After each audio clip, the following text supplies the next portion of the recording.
The flashbulbs were a volley of silent, white-hot explosions. They illuminated the grand stage of the Metropolitan Gala, freezing the moment in time. Richard Davenport, the titan of New York real estate, a man whose profile was second only to the skyline itself, leaned in. He wasn't leaning toward his wife. He was leaning toward his young, radiant protégée, Serafina Sinclair. And then he kissed her. It wasn't a chaste peck. It was a deep, possessive, public claim, delivered to 1,000 cameras. A collective gasp, sharp and sudden, was stolen by the clicking shutters. And in the front row, his wife, Elena, just sat there, her face a pale, beautiful mask, watching her world detonate. The air in the plaza's grand ballroom was thick with the scent of lilies and expensive perfume. It was the annual Vanguard Gala, the absolute pinnacle of New York's philanthropic calendar. To be here, you hadn't just arrived. You were the destination. And at the center of this glittering universe, at the head table, sat Richard and Eleanor Davenport. Richard was a man carved from ambition and tailored by Savile Row. His charisma was a tangible force, a gravity well that pulled everyone, investors, politicians, and beautiful women, into his orbit. He was laughing, a deep, confident sound, his hand resting on the shoulder of Julian Vanderbilt, the banking heir. "The Legacy Tower isn't just a building, Julian," Richard boomed, his voice carrying. "It's a statement. It's my statement to this city." Elena watched him. She had watched him for 12 years. She was the perfect accessory, poured into a deep emerald silk gown that Richard's personal shopper had selected. It was demure and appropriate. Her chestnut hair was swept into a chignon, so tight it gave her a mild headache. She was the quiet wife, the mystery, the one the gossip columnists at the Post described as elegant but forgettable. They had no idea. She shifted in her seat, the silk whispering against the velvet chair. Her stomach was in a cold, tight knot. This feeling had been her constant companion for 6 months, ever since Serafina Sinclair had joined Davenport Innovations. Serafina was everything Eleanor was not. She was blonde, dazzlingly bright, and barely 25.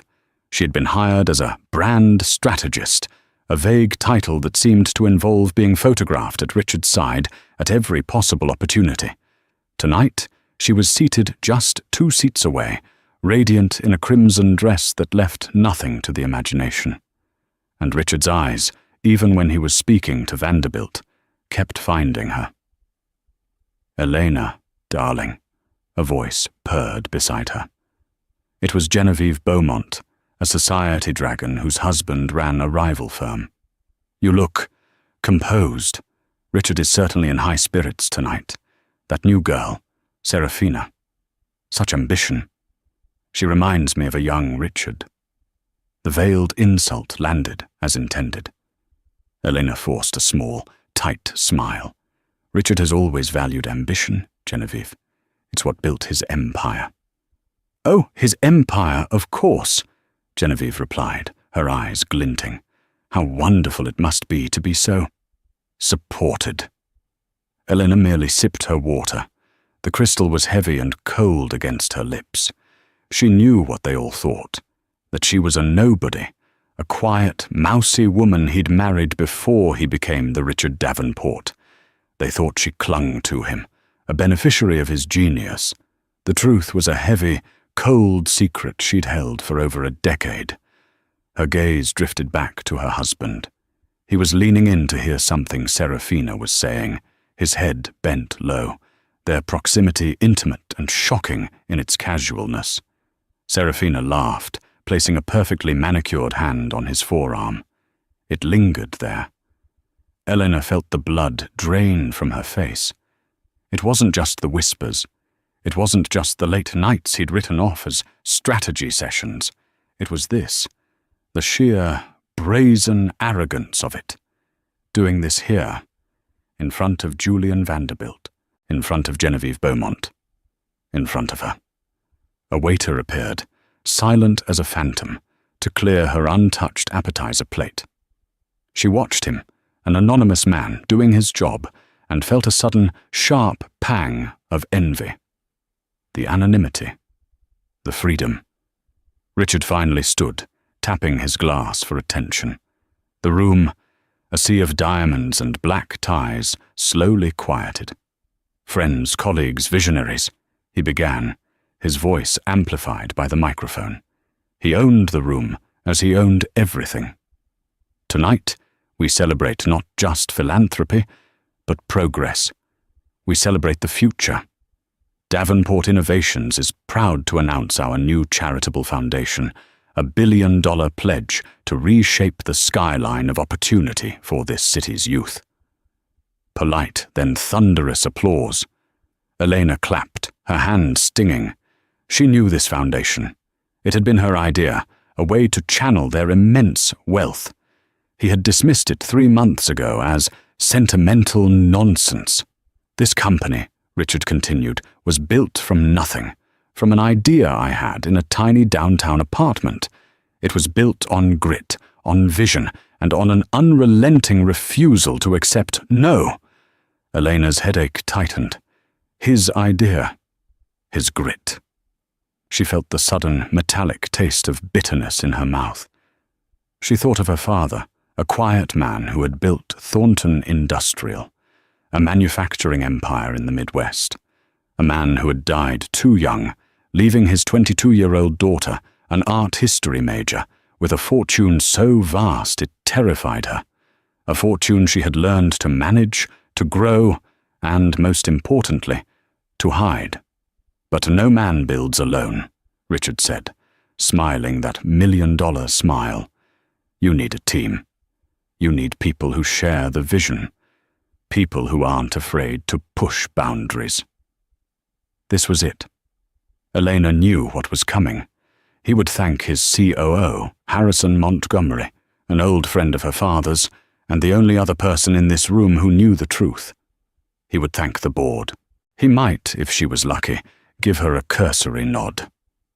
And in the last year, Richard said, his voice softening, I've been lucky enough to find a new kind of visionary, someone who has inspired me, re-energized me, someone who understands what it means to truly build a legacy.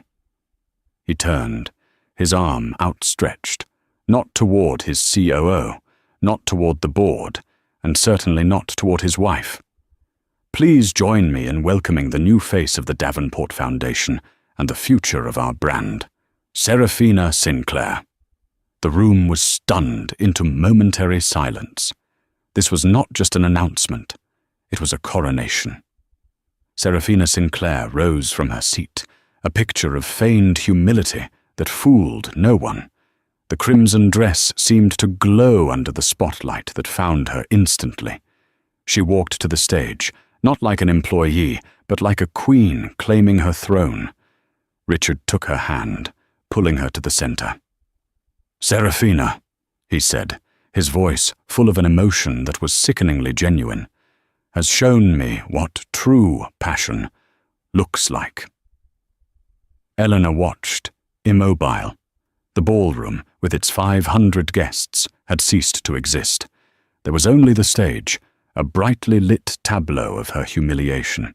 She could feel Genevieve Beaumont's gaze on her, sharp as a physical jab. She could feel Harrison Montgomery, seated further down, radiating a silent, furious energy in her direction. And so, Richard declared, his arm wrapping around Serafina's waist, I want to seal this new partnership, this new vision. He was high on the applause, on the power, on the sheer audacity of his own betrayal. He looked at Serafina, who gazed up at him with undisguised adoration.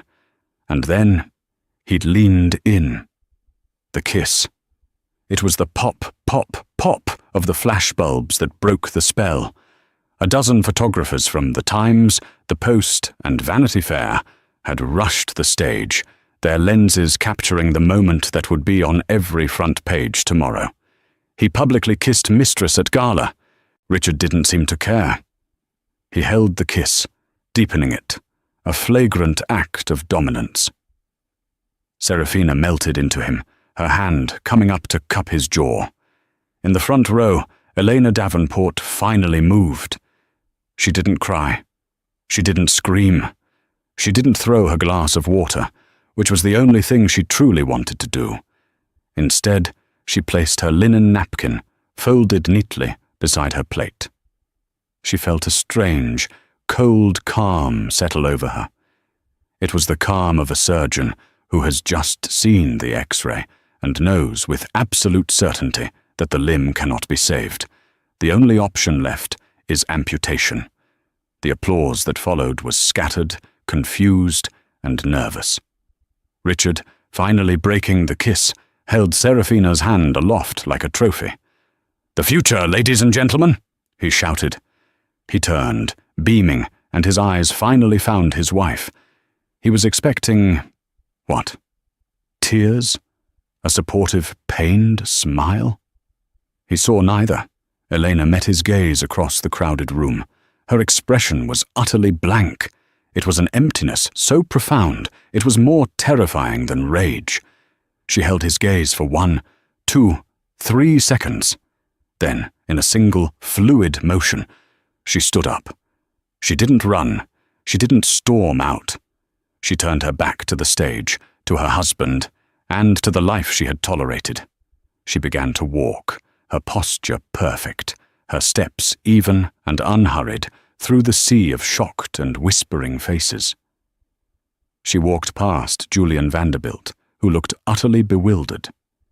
She walked past Genevieve Beaumont, whose jaw was, for the first time in memory, hanging open. Richard's smile faltered. His triumphant expression curdled into confusion, then a flash of anger. "Elena?" he called out, his voice, for the first time, uncertain over the microphone. She didn't stop. She didn't look back. She pushed open the grand ballroom doors, the sound of her husband's voice, and the shocked murmurs of New York society muffled as the heavy oak closed softly, definitively, behind her. Outside, in the gilded hallway, the air was blessedly cool. She took her first deep breath of the night. It felt like her lungs were expanding for the first time in a decade. Her hand, which had been perfectly steady, began to shake. She pulled her phone from her clutch. Not to call a car, not to call a lawyer. Not yet. She had one call to make. She found the number and pressed it. It rang once. "Harrison," she said, her voice low and clear, though the tremors were now rattling her body. "He did it. He really did it." There was a heavy sigh on the other end. "I saw Elena. I'm right behind you. What's the protocol?" "The protocol is scorched earth," Elena replied, the coldness returning, freezing the tremors in her voice. "Call Alistair. Tell him to liquidate my personal holdings in the Cayman Fund. I want the liquidity by morning. And schedule the emergency board meeting. 10 a.m., Monday. It's time they finally meet the real investor." To understand how a woman like Eleanor could be so thoroughly erased from her own life, one had to understand the Thorntons. The Thorntons were not like the Vanderbilts or the Rockefellers. They were not new money like Richard. They were quiet, Midwest, industrial money. They made the steel that built the skyscrapers, the turbines that powered the cities. They didn't put their names on opera houses. They put them on ball bearings and circuit boards. Arthur Thornton, Elena's father, had despised the ostentatious flash of New York society. He had raised his daughter to be smart, meticulous, and, above all, invisible. "The loudest man in the room, Ellie," he used to say, "is always the weakest. True power doesn't need to announce itself." When he died of a sudden aneurysm, 22-year-old Elena, then an art history student at Columbia, inherited the entirety of Thornton Industrial and its labyrinthine trust valued at just over $4 billion. She was terrified. She was lost. And then, 6 months later, she met Richard Davenport. He was a struggling architect, brilliant and ravenous with ambition. He had designs for buildings that defied gravity, but not a dollar to his name. He was dazzling. He didn't know who she was. To him, she was just Ellie Thornton, a quiet student who worked part-time at the university library. She fell in love, not with his charm, but with his drive. He saw the world not as it was, but as it could be. He was the architect. She believed, could be the silent benefactor. She wanted him to love her, not the Thornton fortune. So she made a plan. Using her father's ancient, frighteningly loyal lawyer, Alistair Finch, she created a ghost. They established Aegis Holdings, a private equity firm based in Delaware, with its funding routed through a series of offshore accounts. It was impenetrable. The sole director and beneficiary was listed as E.A. Thornton, a name that meant nothing to the financial world. Aegis Holdings made its first investment in a promising young architect, Richard Davenport. When he proposed a year later, she was ecstatic. He loved her. He had no idea. She insisted on a prenuptial agreement, which he readily signed, laughing. "I have nothing to protect, Ellie," he'd said, "and I'll be making so much money soon, I'll be the one asking you for a prenup." She had smiled and signed, her $4.2 billion secret safe. For the first few years, it was perfect. He built his first boutique hotel, then his first condo tower. Aegis Holdings was his silent, supportive partner, always approving his, admittedly brilliant proposals. He thought Aegis was a faceless European fund. Elena, meanwhile, played the part of the supportive, modest wife. She managed their homes. She hosted small dinners. And in secret, she ran Aegis. She was the one who greenlit the land purchases. She was the one who analyzed the zoning laws. She was the one who studied the market, channeling her father's meticulous genius into spreadsheets and risk assessments. Richard was the face, the visionary. She was the architect. She was the foundation, the steel, and the bank. Davenport Innovations grew into an empire. Richard became a god in the media, and slowly he began to believe his own press. He forgot the struggling architect. He forgot the small seed fund that had taken a huge risk on him. He believed, with the fanaticism of a true narcissist, that he had done this alone. And as he grew, Eleanor shrank. He began to see her as he saw his first, modest apartment, a relic of his humble past. She was too quiet, too simple. He needed someone who matched his energy. Eleanor saw the change. She saw the new assistants, the late nights, the emotional distance. But she was trapped in the gilded cage she herself had built. If she revealed the truth, that she wasn't just his wife, she was his owner, it would detonate the one thing she'd always wanted. The belief that he had, at some point, loved her and not her money. Harrison Montgomery, her father's old COO, and the only board member at Davenport Innovations she had personally installed as a representative of Aegis Holdings, had warned her. "He's running wild, Elena," Harrison had said a year ago in a secret meeting at his club. "He's leveraging the company's assets on vanity projects. The Legacy Tower is a sinkhole. He's cooking the books on the projections to make it look good. He's ambitious," Elena had defended, weakly. "He's reckless," Harrison countered, "and he's disrespectful. Not just to the board, but to you. You built this. Don't let this peacock burn your father's legacy to the ground." Then came Serafina. Serafina was the final, brutal escalation. It wasn't just infidelity. It was a public replacement. He wasn't just cheating on his wife. He was installing his mistress in the company she owned. When Eleanor walked out of the gala, she wasn't just walking out on her husband. She was walking out on the ghost of Ellie Thornton. The quiet, supportive, invisible wife was gone. Alistair Finch, her lawyer, had been waiting for this call for 5 years. He had the Armageddon files prepared. When Harrison called him from the lobby of the plaza, Alistair's only response was, "It's about damn time." Eleanor spent the night not in her Fifth Avenue penthouse, Richard's penthouse, but in a secure suite at the Carlyle, a hotel her father had always preferred. She didn't sleep. She sat by the window, watching the lights of the city she owned, and she methodically dismantled her husband's life, one email and one phone call at a time. She transferred the liquidity from the Cayman Fund into a new, primary account under her full legal name, Elena Thornton Davenport. She had Alistair draft the emergency motions.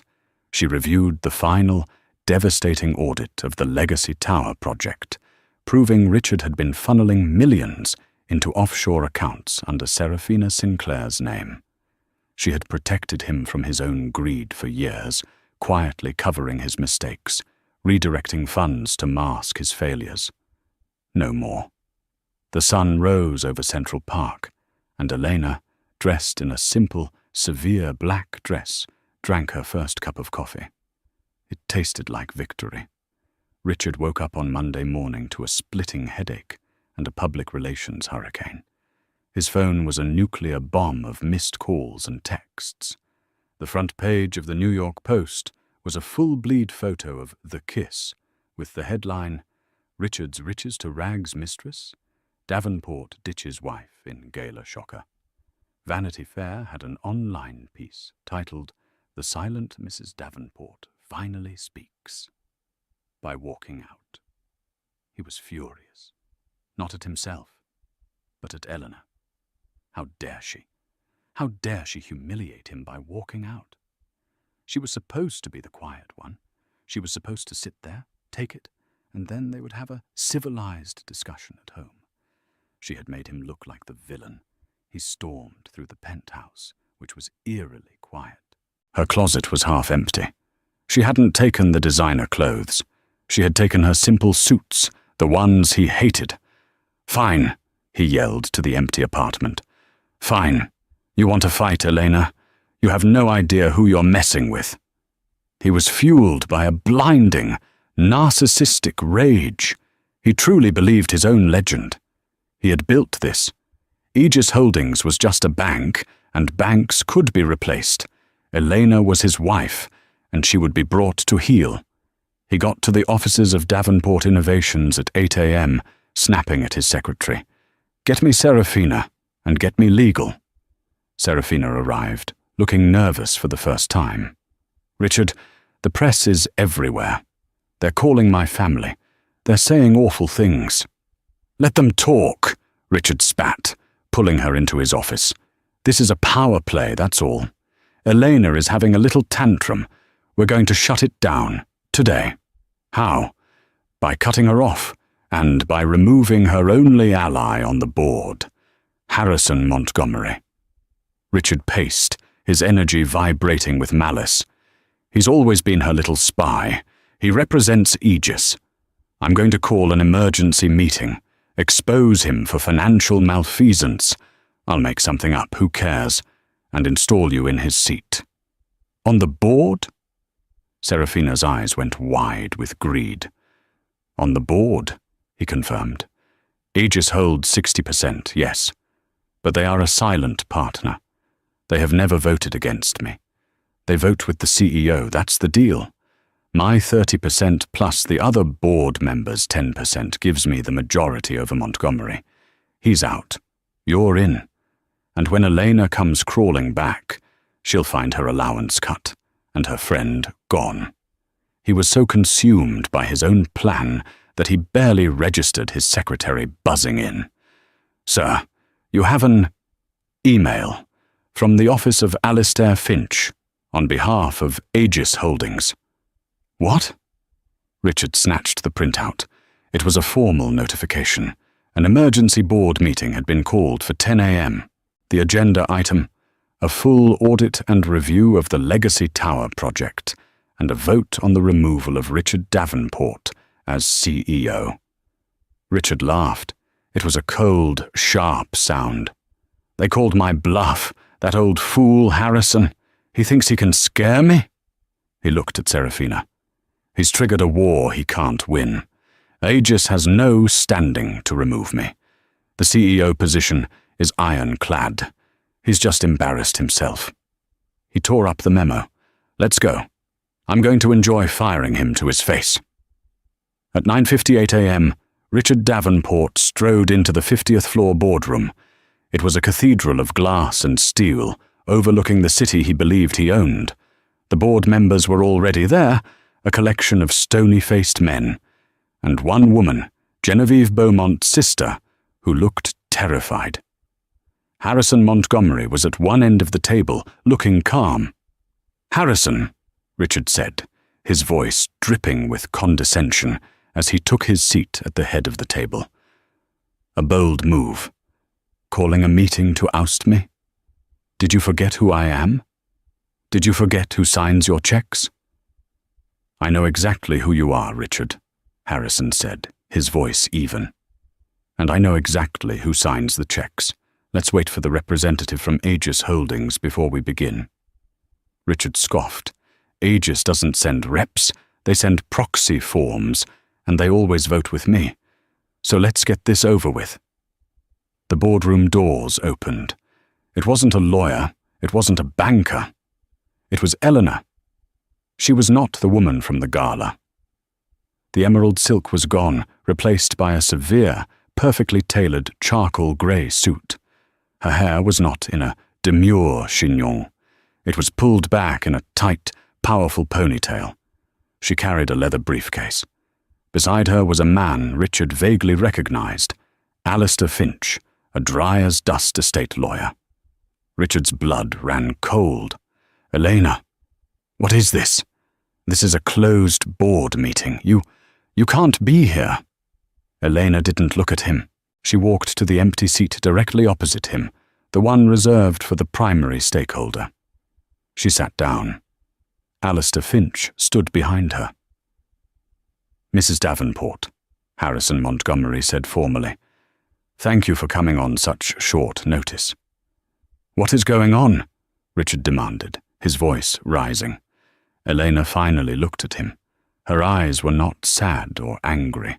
They were the color of steel. "You're right, Richard," she said, her voice clear and strong, echoing in the silent room. "This is a closed board meeting, and I am here representing the majority stakeholder." Richard stared. "You? You're representing Aegis? Did Harrison put you up to this? This is a joke." "Alistair," Elena said simply.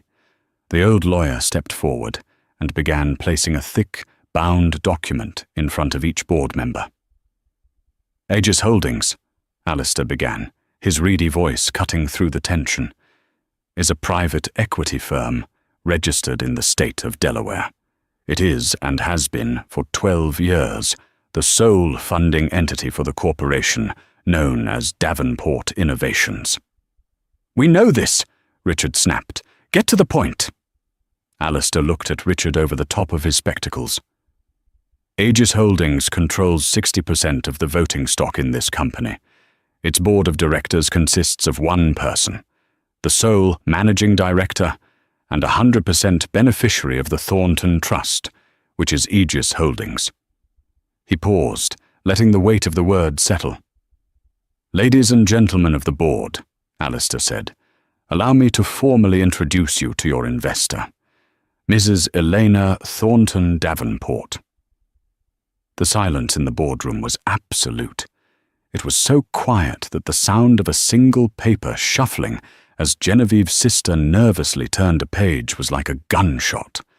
Richard Davenport's face went through a rapid, grotesque series of transformations. First, blank confusion.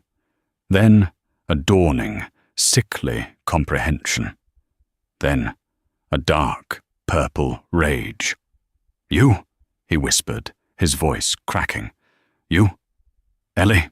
My name, she stated, is Eleanor, and you will address me as Mrs. Davenport. This is fraud, Richard sputtered, leaping to his feet. You deceived me. You lied to me for 12 years. This is my company. I built this. You built nothing, Eleanor said, her voice slicing through his hysteria. You were an architect with a blueprint. I bought the land. I paid for the steel. I funded the payroll. Davenport Innovations was a wholly owned subsidiary of my company, Richard. A company I allowed you to run, believing you were a partner, not a parasite. She looked away from him, addressing the stunned board. Gentlemen, we are here today because Mr. Davenport has, for the last 2 years, been actively sabotaging this corporation. He has done so by funneling company resources into a personal vanity project, the Legacy Tower, which our independent auditors, she nodded to Alistair, who distributed a second set of documents, have confirmed is currently $1.2 billion over budget and structurally unsound. Harrison Montgomery spoke up. I tried to warn the board. Mr. Davenport provided falsified projections to hide the losses.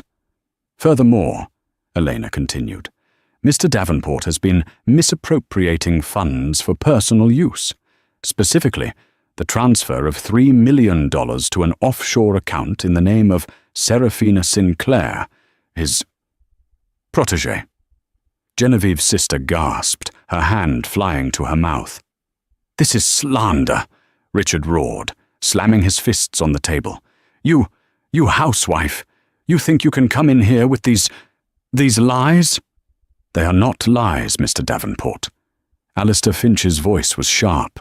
We have the wire transfer receipts. We have the bank records. You used company funds to purchase her apartment, her car, and, as of last week, a 2-carat diamond ring. All classified as promotional and marketing expenses. Richard was cornered. He was a predator trapped, and now he turned vicious. You did this, he screamed at Eleanor. You set me up. You let me believe I was in charge, just so you could pull the rug out? What kind of sick game is this? You were jealous. You were jealous of Serafina. You were jealous of my success. Elena stood up slowly. She was 2 inches shorter than him. But in that moment, she towered over him. I was not jealous of your success, Richard. I was proud of it. I funded it. I celebrated it. I did it all anonymously because I was a fool. I was a fool who believed that you loved me, and that my money would poison that. Her voice was ice. But you didn't need my money to poison you. Your ego did that all on its own. You disrespected me in private for years. I tolerated it. You diminished me. You gaslit me. You made me feel small. I tolerated it. But on Saturday night, you disrespected my father's legacy. You used the company he built to publicly humiliate me and crown your mistress. And that, Richard, that I will not tolerate. She looked at the board. The agenda for this meeting is a vote to remove Richard Davenport as CEO, effective immediately, for gross negligence, embezzlement, and breach of fiduciary duty. Harrison, please call the vote. Wait! Richard shrieked, his composure completely shattered. He was sweating through his expensive shirt. You can't! The stock! My 30%, your 30%, Alistair interjected, was not earned, Mr. Davenport. It was a gift of stock from Aegis Holdings. A gift that, per the key man clause in your employment contract, is forfeit upon termination for cause. You, Richard, own nothing. You never did. Richard looked at the faces around the table. They were not his allies. They were investors on a sinking ship, and Eleanor had just thrown them the only life raft. All in favor of the motion to remove Richard Davenport? Harrison asked. Eleanor's hand went up, Harrison's hand went up. Genevieve's sister's hand went up. One by one, every other board member raised their hand. It was unanimous. Richard stared at Elena, his face pale, his eyes wide with a terrifying primal hatred. You witch! You will not get away with this. I will destroy you. I will tell the world what you did. Tell them what, Richard? Elena asked, picking up her briefcase. Tell them I'm not a simple wife? Tell them I'm the one with the money. Please, you'd be doing me a favor. She nodded to the two large security guards who had just appeared at the door. Mr. Davenport is trespassing. Please escort him from my building. The security guards, both imposing men who usually handled union disputes at construction sites, moved toward Richard. Don't you touch me, he bellowed, backing away. This is my office. This is my building. It was never yours, Richard, Harrison Montgomery said, his voice laced with a cold satisfaction he'd held back for a decade. You were just leasing it. Richard, seeing the guards close in, became pathetic. The rage collapsed into a desperate, sniveling plea. He turned to Elena, his eyes wide and suddenly wet. Ellie, please, don't do this. Think about us. Think about the 12 years. I love you. I've always loved you. Serafina, she was a mistake, a stupid, meaningless mistake. It was the pressure. You know the pressure I'm under. Elena watched him, her expression unreadable. She had waited half her life to hear him say he loved her and mean it. And here it was, a desperate lie from a drowning man. The pressure, she repeated, her voice void of emotion. Yes, I know all about the pressure, Richard. The pressure of watching the man you love turn into a monster. The pressure of hiding your own mind so his ego wouldn't be bruised. The pressure of knowing that one word from me could have ended you at any time and not saying it. She shook her head. It's over. Get him out. No, he shrieked as the guards grabbed his arms. You can't. I'll sue. The doors to the boardroom burst open again. This time, it was Serafina. She must have heard the shouting from Richard's office down the hall. Richard, what's going on? Who are these men? She saw Eleanor and her face twisted into a triumphant smirk. Oh, you're here. Did you come to beg him to take you back? It's too late, darling. Richard and I... Shut up, you idiot! Richard roared, struggling against the guards. You have no idea what you've done. Serafina's smirk vanished, replaced by confusion. What? Eleanor looked at the young woman. She felt not anger, just a profound, weary pity. Miss Sinclair, your employment with this company is terminated, effective immediately.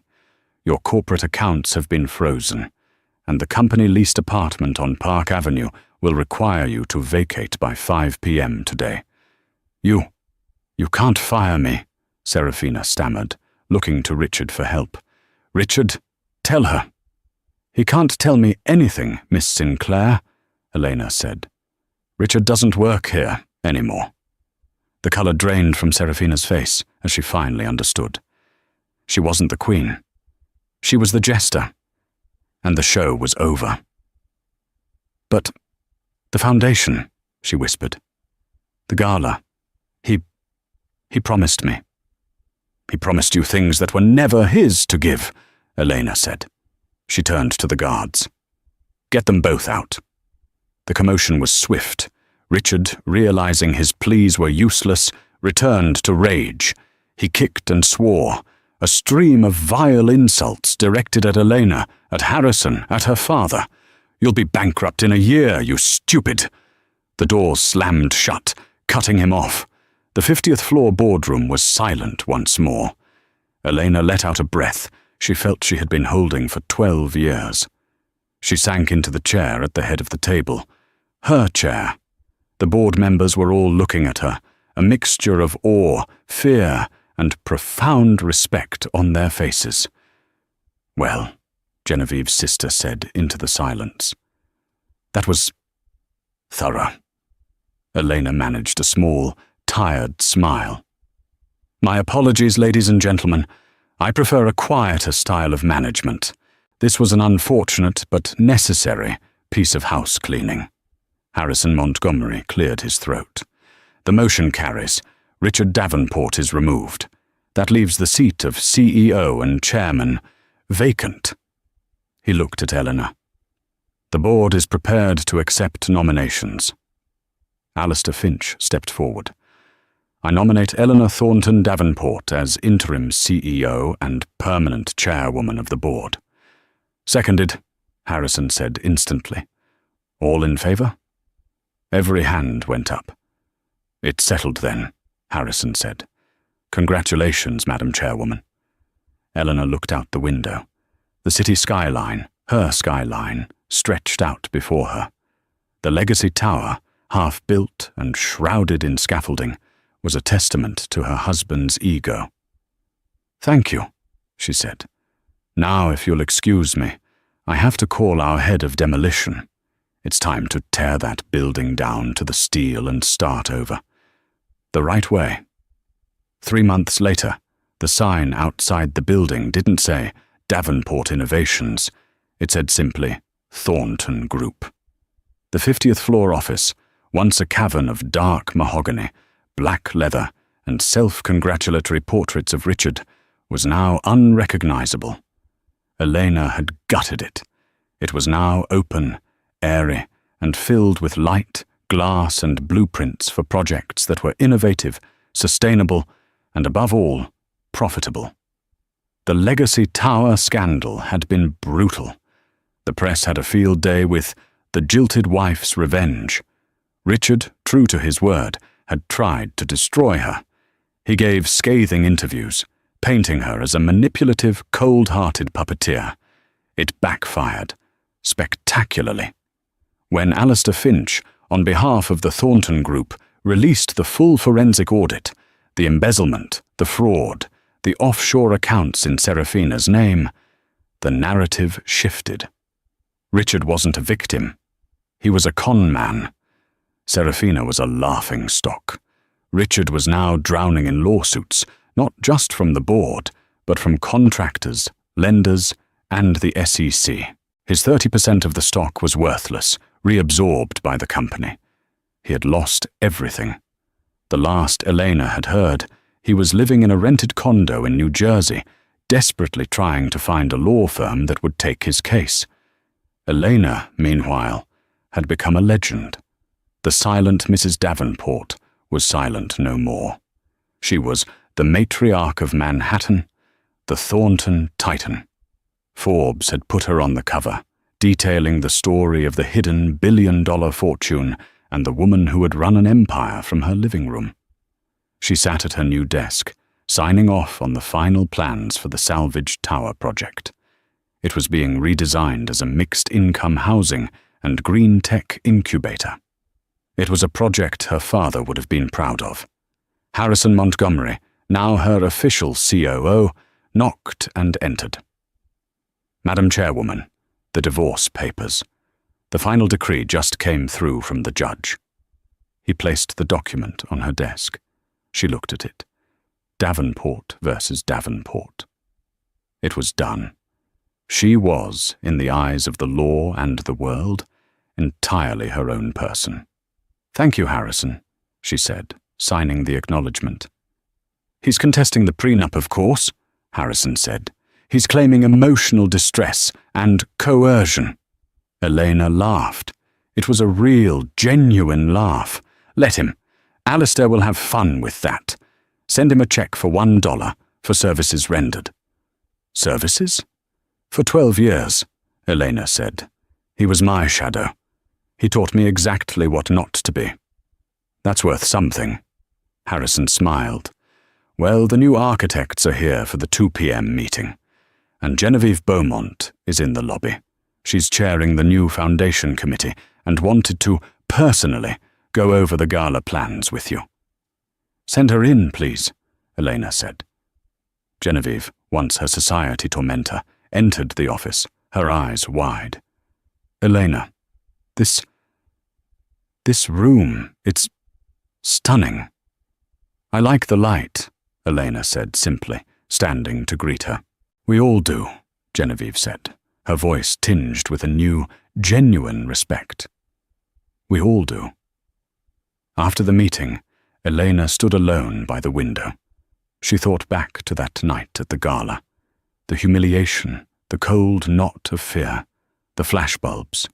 She had walked into that ballroom as Richard Davenport's wife, an accessory, a ghost.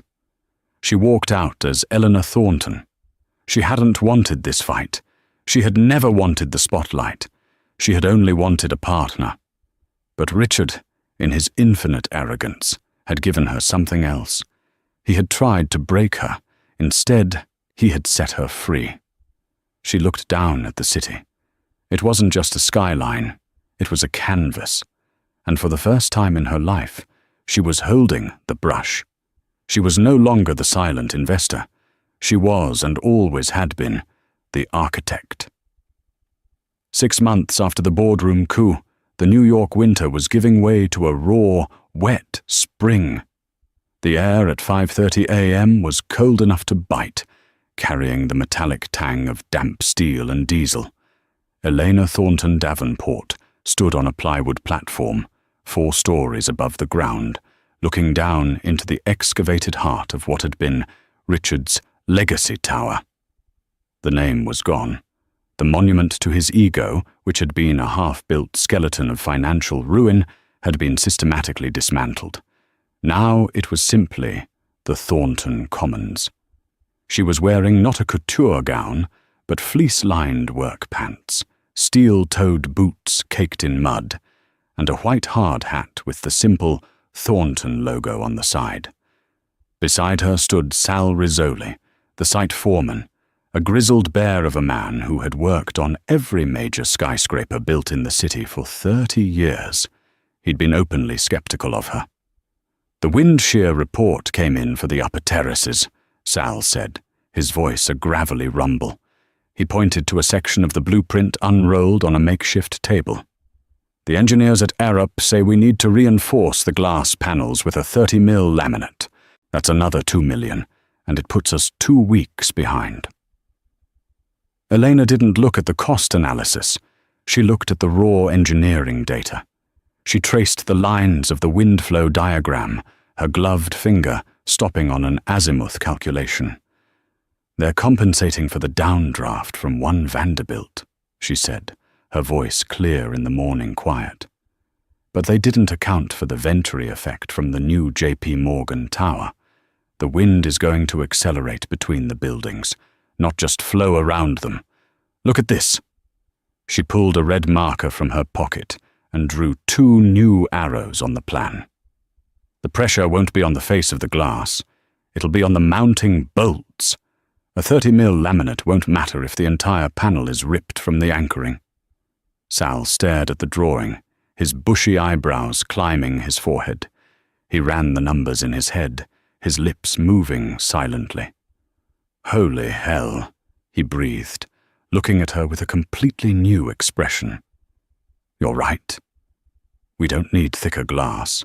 We need a flexible mounting system. It would be cheaper, too. Have the structural team model a baffle joint system, Elena said, rolling up the blueprint. I want the new specs on my desk by noon. She handed him the plans and turned, her gaze sweeping over the massive site. Below, the first shift of iron workers was arriving, their headlamps cutting through the pre-dawn gloom. You're here every morning, Mrs. Davenport, Sal said, his tone no longer skeptical, but respectful. Davenport, the other one. He came here once, for a press photo. He wore alligator shoes. He liked the idea of building, Sal, Elena said, watching the sparks from a welder's torch dance below. I like the work. She left the site as the sun was beginning to touch the highest spires of the city. Her father had taught her that you couldn't own something you didn't understand, from the foundation to the balance sheet. Richard had only ever understood the balance sheet, and even then, only the parts he could twist to his advantage. When she arrived at the Thornton Group's headquarters, her assistant, a sharp young woman named Claire, met her at the elevator. "Good morning, Madam Chairwoman.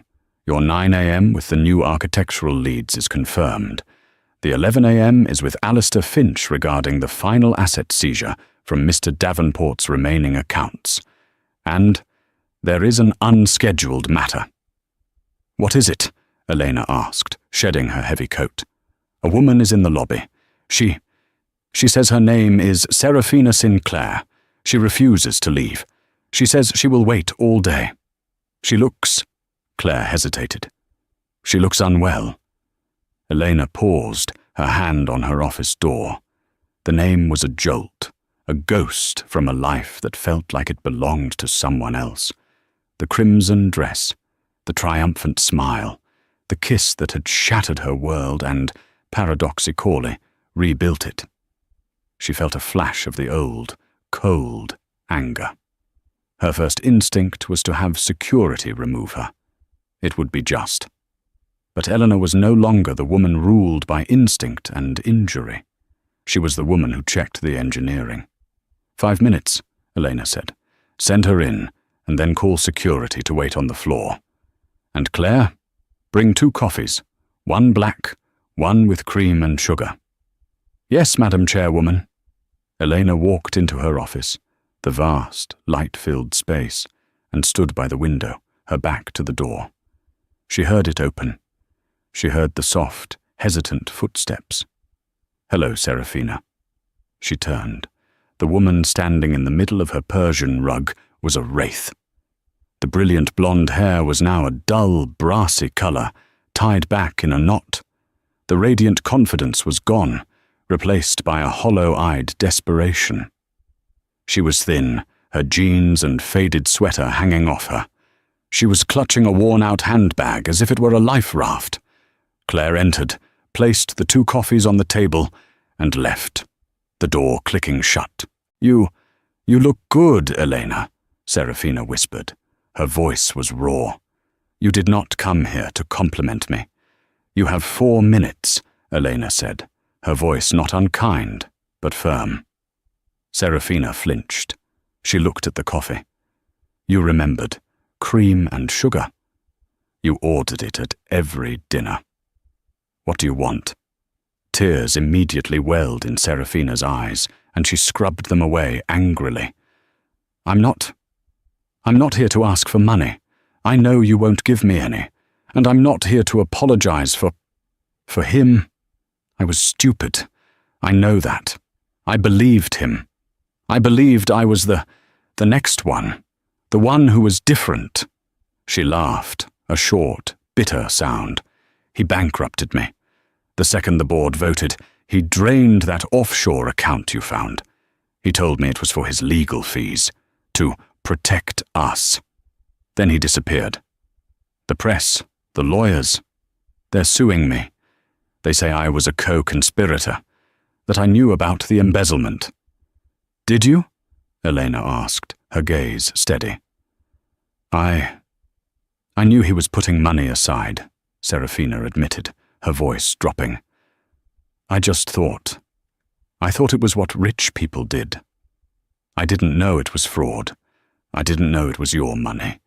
He told me you were just a wife, that the money was all his." "And you believed him," Elena stated. "It wasn't a question." "I want to testify," Seraphina said, her voice suddenly gaining a small, sharp edge of the woman she used to be. "I want to help you. I want to tell the SEC everything. Every dinner, every conversation, everything he said about the board, about the Legacy Tower, about you. I want to see him in jail." Elena walked to her desk and sat down. She looked at this young woman, who had been both her rival and, in the end, her catalyst. She saw the pathetic, desperate need for revenge. It was a poison Elena herself had tasted, and, thankfully, spit out. "No," Elena said. Serafina stared. "What? But I can help you. I can bury him." "Richard is already buried," Elena said, her voice quiet. "He is a 50-year-old man with no assets, no reputation, and multiple federal investigations against him. He is pathetic. Your testimony would be piling dirt on a coffin that is already sealed. It would only serve your own need for revenge, and in doing so, it would tie you to him, legally and publicly, for the rest of your life. You would be Richard Davenport's mistress forever." Serafina's face crumpled. "But what do I do? I have nothing. I'm waiting tables at a diner in Queens. I'm nothing." Eleanor picked up her phone. "Alistair, I'm sending a young woman down to your office. Her name is Serafina Sinclair. Yes, that one. I want you to connect her with a lawyer. A good one. Not one of ours, a private attorney. Bill it to my personal account." "No, Alistair, she is not a threat. She is a loose end." "Yes, thank you." She hung up and looked at Serafina, who was crying silently into her hands. "You will go to Alistair's office. He will provide you with counsel. This lawyer will negotiate a non-prosecution agreement with the SEC in exchange for your testimony. You will not be a co-conspirator. You will be a witness. The Thornton Group will also, in exchange for your full and final testimony, agree not to pursue civil charges for the $3 million he gave you." Serafina looked up, her face a mask of disbelief. Why? Why would you do this for me?" "I am not doing this for you, Miss Sinclair," Elena said, standing. The meeting was over. "I am doing this for me. You were a symptom of his disease, not the cause. I am cleaning my house. Your public ruin does nothing for my brand. Your quiet, new life, however, is a very tidy piece of business." She walked to the door and opened it. "Your lawyer will require you to sign a comprehensive non-disclosure agreement. If you ever speak of me, of Richard, or of this company to anyone, ever again, I will deploy my resources to ensure you are held financially liable for every single dollar he stole in your name. Do you understand?" Serafina, shaking, stood up. She understood power. She had just seen for the first time what it truly looked like. It wasn't a public kiss. It was a quiet, checkmated move. "Yes," she whispered. "Yes, thank you." She left. Elena watched her go, then turned to Claire. "Have the office deep cleaned, please, and cancel my 11 a.m. with Alistair. It seems we've already concluded our business." That evening, the New York Public Library was lit in a soft, warm gold. This was the inaugural dinner for the Thornton Foundation. It was not a gala. There were no flashing bulbs, no red carpet. The guests were a mix. Genevieve Beaumont sat next to the Dean of Engineering from Cooper Union, and Julian Vanderbilt was in a deep discussion with a 19-year-old art student from the Bronx, the Foundation's first scholarship recipient. Elena stood at the podium. She was wearing a midnight blue sheath dress. No emeralds, no diamonds, just her mother's simple pearl earrings.